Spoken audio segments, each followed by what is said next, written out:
Opendoor once again on exhibition, as it reported its third-quarter results surpassing revenue expectations but falling short on earnings.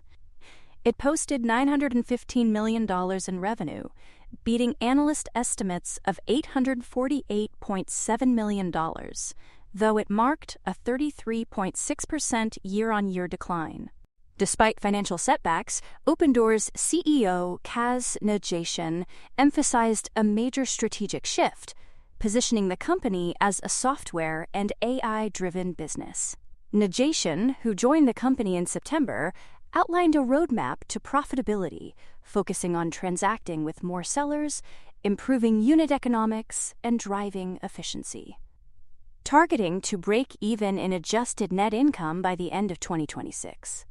To further align with shareholders, Opendoor introduced a shareholder-first initiative, distributing tradable warrants to common stockholders.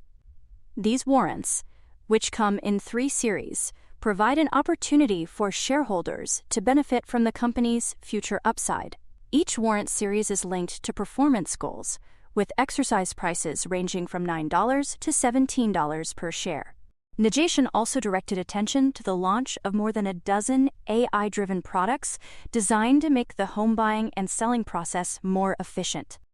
Meanwhile, SoundHound's Q3 results showed strength, with revenue reaching $42 million, a 68% increase year-over-year, exceeding expectations.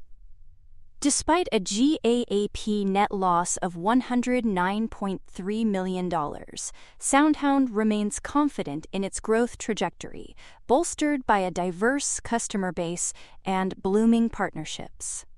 These span automotive, financial services, healthcare, insurance, and restaurants, where voice ordering and agentic AI have been integrated. In the automotive sector, SoundHound is working with major brands such as Jeep and Tog, and in the restaurant industry, it has secured full deployment with brands like Red Lobster and Chipotle. Additionally, SoundHound launched new products, including Vision AI for real-time visual understanding and the Amelia 7.3 update with speech-to-meaning for faster, more natural voice interactions. It also acquired Interactions, a leader in AI for customer service, to strengthen its capabilities. And with $269 million in cash, SoundHound is well positioned to continue its aggressive growth strategy, particularly in enterprise AI adoption. Similarly, Rocket Lab roars along, having completed its Owl New World mission for its client, Synspective, in October. The mission was the first of 21 launches contracted for Synspective, a Japanese company specializing in synthetic aperture radar satellite data. Rocket Lab has been the primary launch provider for Synspective, having already completed 7 Electron launches for the company since 2020. This mission once again showed Rocket Lab's role as the go-to provider for small-lift launch services. With the Electron rocket, known for its precision, reliability, and speed, crucial for deploying satellite constellations. On top of that, Rocket Lab achieved another key milestone with its 74th Electron launch, successfully deploying the QPSR-14 satellite for the Institute for Kyushu Pioneers of Space, IQPS.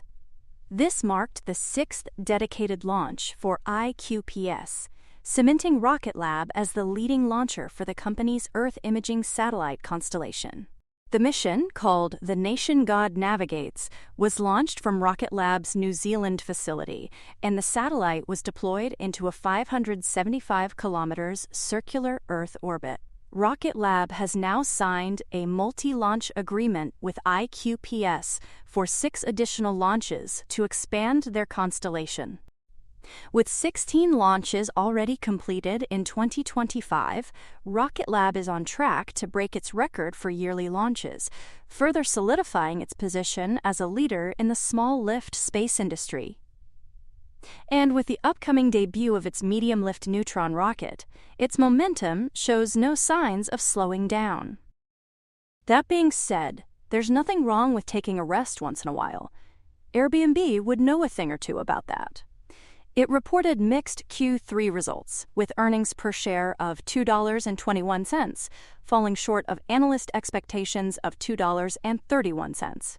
Revenue reached $4.1 billion, a 9.7% year-over-year increase, which met Wall Street's consensus estimate.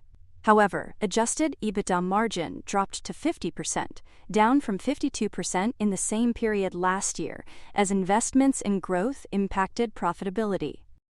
At the same time, nights and experiences booked reached 134 million, a year-over-year increase of 11.2 million, with growth driven by international markets like Latin America and Asia-Pacific, which have outpaced core markets. Notably, Airbnb's performance was bolstered by domestic travel growth in Japan, a 27% rise in bookings, and a 50% increase in first-time users in India.